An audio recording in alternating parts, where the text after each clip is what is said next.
asking for another, unlike the first one, which was talking about whiskeys in general. I'm going to be talking about these 4 different whiskeys and about blends and ages. So first, I'm going to talk about what these 4 whiskeys are, and then I'm going to talk a little bit about ages.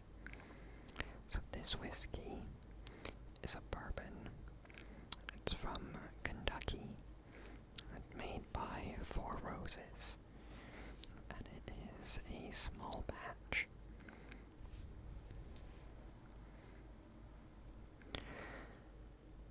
Small batch, I believe, just means that it's from select barrels.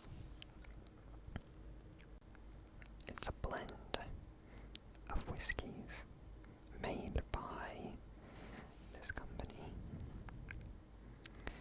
This one is an Irish whiskey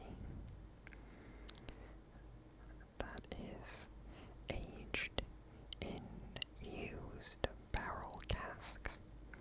So this company buys their barrels from a bourbon company like this one. It might not be Four Roses, I know. They tend to buy them from larger bourbon distilleries. So a good example is Benramac, which is a Scotch, and they buy used casks from Jim Beam to age their Scotch in. So that's the sort of thing that this Irish company is doing. And these 2 are both Scotches, so they're from Scotland. This one is a 14-year-old, and this one is a 12-year-old. Now I also have a glass here, and this whiskey, the bourbon, is actually one of my favorites, and is what I poured out for myself.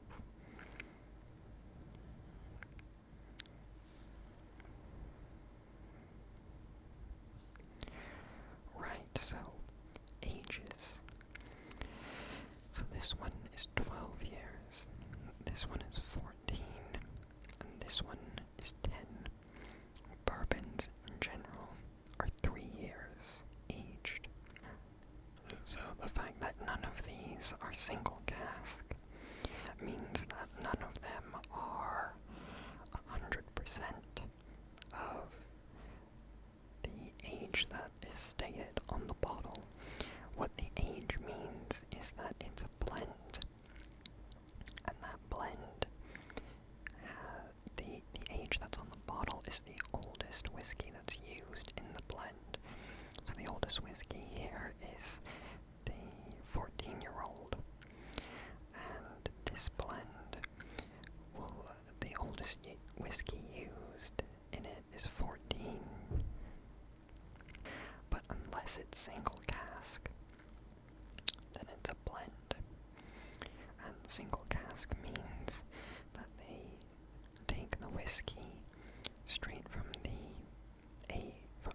the barrel that it's aged in, and they bottle it. Generally, those are pretty expensive, but that's what the ages mean. So if you see single cask, let's say 14-year-old, that means that the whiskey was aged in a single barrel for 14 years before it was bottled. Now, not surprisingly, the sweetest of these 4 will be the bourbon. The Irish whiskey is probably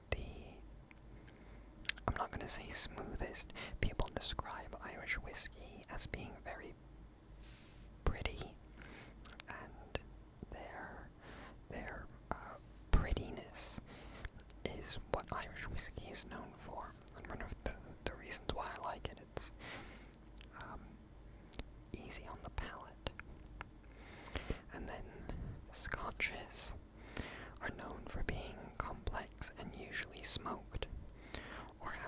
smoky flavors. So this one is known for being slightly smoked. It says so on the bottle. This one less so. Interestingly, this one, the Balvenie, is a blend of two different types of aged whiskey. So, a lot like the Irish one, this one is aged in bourbon barrels, but it's also blended with whiskey that's aged in sherry casks, which is quite interesting. And the reason that they do that will be to do with the wood and the flavors that the whiskey will pull from the different types of casks. Now, like I said in my first video, bourbons in general are my favorite. They tend to be slightly sweeter, and I generally prefer that. This one in particular is pretty good. I also have a couple of other bottles of Blanton's and Elijah Craig, which are also both pretty good. But yes, this one in particular is one of my favorites. With that, I'm going to take a sip. Cheers.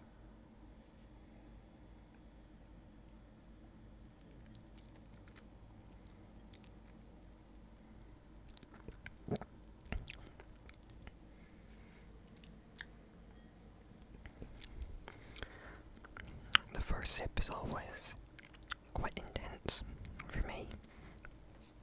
The first thing that you get is the alcohol. It's the first thing that you smell as well, but I mean it's whiskey, so they're all around 40%, so that's not surprising. But with a bourbon, you get a sweet and caramelly and vanilla flavors, which I quite like.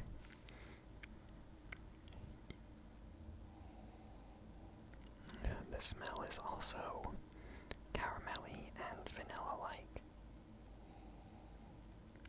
Now you can add water to some of these. It depends entirely on the whiskey, and it generally isn't something that I bother doing, but you can.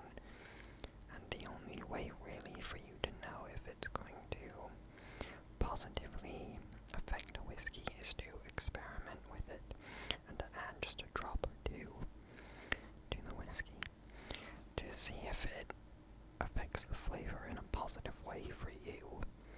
It is also a personal taste whether you add water or not. Personally, I do not.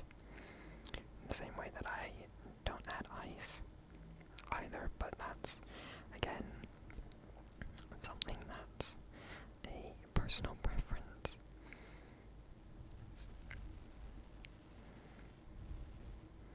So I think the real thing to note is that it's purely a personal preference and experimentation based thing, that if you're interested in whiskeys, you don't have to spend a lot of money, although these are generally quite expensive.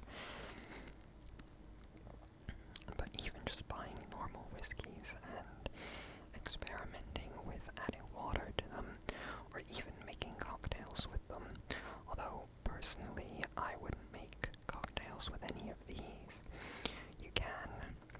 And a personal favorite of mine is to add lemonade to a whiskey that would be used for mixing. Something like Maker's Mark is a good example.